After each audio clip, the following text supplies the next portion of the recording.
Alright, so I'm starting off a new series about how not to abuse your Peugeot cars. Because it's one thing to say don't abuse your Peugeot cars, stop abusing your Peugeot cars and all those my preachings. But if I don't point out how not to do them, then probably I'm not helping as much as I thought I was doing. So I'm going to start with this one, which is mostly about the don'ts, what you don't do on Peugeot cars. So probably I'll do like 6 in this particular one. Now, number 1, please, no matter what you do, don't leave your ignition key on the ignition switch when you are opening your bonnet. They don't care what you are going there to do. Do not leave, as long as your engine is not running. Please remove your ignition key. Make it a habit. It's what I do. For me now, it's like I don't even know when I do it. Always, once you open your door and your car engine is not on, remove your key. That's the first thing you do. Remove the key from the ignition switch, because if you don't, and if you go to bonnet and mistakenly you disconnect the battery without remembering that your key is still in the ignition switch, it's going to, most of the times, damage your BSI unit. No doubt about it. And it costs you so much to get the car to start again. And then you might say, oh, okay, what if you need ignition to be on when you want to work on your, maybe do something or check something on the engine bay? Fine, remove the key first. When you are ready to do that check or the test or whatever you want to do with the bonnet open and the ignition on, fine, go and do it. Maybe you need to turn the steering, you are doing some check on the tires or something. I need the ignition to be on so I can release the steering. Well, for whatever reason, remove it first. The reason why I'm saying this is so that it becomes a habit. Remove it first. When you want to turn that steering, come and put it, turn the ignition, turn the steering, come back, switch it off. Guys, you have no idea how many people that have damaged their PSI unit in their modern Peugeot car because they always leave their ignition key on the ignition switch, and they end up damaging it because somebody, probably he wasn't even aware, somebody will go and disconnect the battery while the key is still there, and it will mess up the PSI unit. Likewise, when you take your car to Peugeot mechanics, or you give your car to Peugeot mechanics, or you take it to a workshop for repairs, always insist. Tell your mechanic, no matter how good he is with Peugeot cars, doesn't matter. Some of them are very stubborn. They will tell you they've been doing it since your father was born and nothing has happened to the BSI. Say no. If the person insists that you must be doing it that way, take your car away from there. Find another mechanic who will take your instruction. If possible, you stay there and insist that they always disconnect the battery anytime they want to, or remove the key. Hold on, guys, need to focus here. Okay, so always remind your mechanic. Don't assume that he already knew. No, just because he's good, he can repair your car very well, and he has been doing that for years, that doesn't mean he knows all these things. So always remind him, please do not leave my key on the ignition switch whenever you are working in my engine bay or any part of the vehicle. Remove it. Put it in your pocket. Keep it inside the car. Maybe you can keep it here. I usually keep my own here. Or drop it anywhere you want, but let it not be in an ignition switch. Or leave the ignition on. If you want to check anything, like I said, let it come and put on the ignition. After the check, switch it off or remove the key. Otherwise, you become a victim and you start complaining. The second one, how people test their alternators. Please, if your battery drain up or you are suspecting your alternator is not good and you want to confirm, please, as long as it's a modern Peugeot car, do not disconnect the alternator while the battery while engine is running. It's a very bad habit and it's not good. People do it with impunity. To them, that's the only way to confirm if alternator is good or not. No, it's very, very wrong. I've already demonstrated how to do that. I've done a video how you can test your battery or your alternator with digital multimeter. Go down, scroll down on my video YouTube channel, and you'll find that video. Or if I find it, I will post it on maybe on a comment section and pin that particular comment, so I go there and watch it. Do not do that. Yeah, you may do it the first time, the second time, the third time. You will be surprised. Maybe the fourth time you will do it, it will damage your BSI unit or your engine ECU, one of them. So be very, very careful. These are parts that will cost you thousands or even hundreds of thousands to replace or repair before that car can start again. So don't stop doing that thing. These are modern cars that are electrically controlled. The more you do that, all those sparks it produces as you are disconnecting or connecting the battery, they are sending those sparks to the engine ECU, to the BSI unit, or some other electronics that don't like those kind of stuff. So stop doing that. Yes, in case of emergency, don't even do it. No emergency anything. Get the digital multimeter. I've already explained everything in that video. Now, the third one is when your battery is drained and you need a jumper cable. You want to jumper your cable so that the car could start. What it means is you jumper that's from another battery or from another vehicle. You connect one lead of the two leads on the other one, then the other two leads on your own vehicle. Please do not connect the negative plug on the battery of your own vehicle. If it's your vehicle that the battery is drained, don't connect it there. Don't connect it on the negative battery. Connect it on the body of the vehicle or the chassis, the engine, whatever you want to connect it. Do not. What I mean is, yes, you connect the what's it called? The jumper cable comes with 4 heads, positive and negative on one end, positive and negative on the other.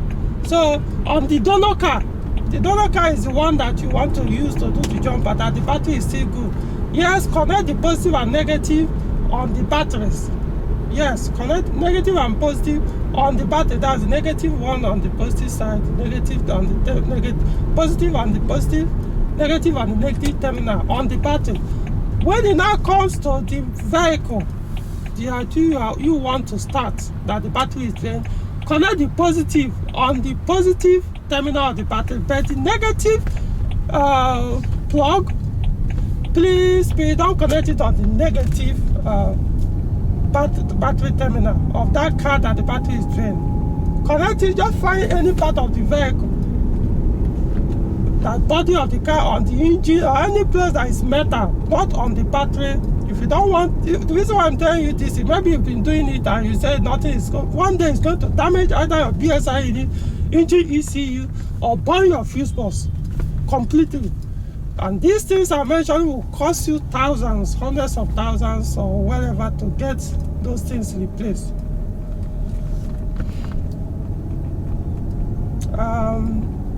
I've done the third one. I think the fourth one is okay, if your car, okay, you don't have the jumper cable on, or you need to swap battery. Maybe your battery has drained and you now need to pull a battery, start your own vehicle and swap it while the engine is running and put back your own. It still is not wrong, it's not right. But I can understand in terms of emergency, you know, you have no other option than to do that. But I will tell you, if it's manual car, don't even bother to do it. Just push start your car. Find 1 or 2 people to help you push your car. You jump start the car and off you go. You know, it can be called so many things, push start, jump start, or whatever you want to call it. You know, just push the car, and we call it push start. It's easier to understand, because when you say jump start, you look as if you are talking about using the cable with a donor car. So push start that car. Then some other people push it for you, put it on manual, on gear 2, gear 1, whichever one you want. Then walk with your clutch pedal and the accelerator pedal, and the car will start. If you don't know how to do it, go and learn how to do that if your car is manual. If your is automatic, and I can understand, in that case, fine. You can do that, but don't make it a habit. At least in terms of emergency, you may do it, but stay strong. But if to do it right, so it won't cause any problem, it has to be a two-man job. Don't do it by yourself unless you know what you are doing. What I mean is, when you start the car, of course you probably already swap the battery and put the good battery, then you start the vehicle. Allow the engine to run for like 30 seconds or so. Don't just immediately the engine start, disconnect the battery. No, don't disconnect. Allow it to run for a few seconds. You wait once the RPM start dropping. Then, first of all, disconnect the positive terminal or the negative, whichever one you want to disconnect, doesn't matter in this case. Disconnect one of them, but once you disconnect the two, somebody has to hold the positive terminal. No, not even the terminal, the cable now, the positive cable. Someone has to hold it because it must not touch any part of the car as long as that engine is running. The negative one, yeah, it can dangle, touch the body of the car, but someone has to hold that positive. If it happens that in your own case you can't find anybody that can help you do that, maybe you find some very big plastic leather or something. Once you disconnect that positive terminal, put it inside it, cover that positive terminal very, very well. It must not touch any part of the car. That's why I say it's two-man's job. Somebody has to close it and hold it so that you can bring down the battery, then swap in the other one. Like I said, the positive doesn't matter, the negative cable doesn't matter, even if you touch the body of the car while engine is running.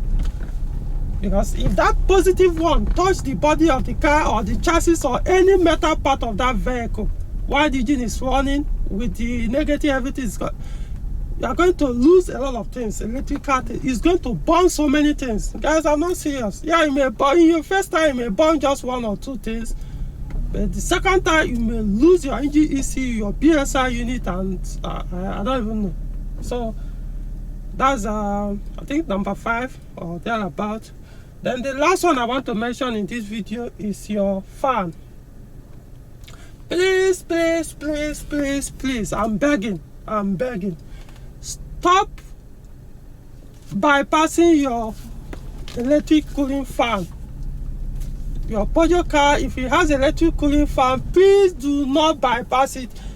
Let it work automatically as it's designed.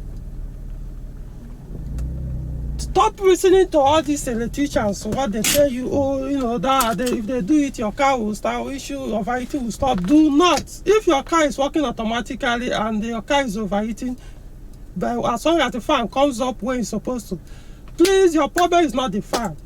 Find somebody who knows how to diagnose cooling system to find what is causing the issue. The reason why I'm saying that is most of the modern Peugeot car is the engine ECU that controls the fan. So in the process of trying to bypass it, it can blow up your engine ECU. Even when they successfully bypass it and you now want to reverse it back to connection, most times too, it will blow up your engine ECU while trying to reverse.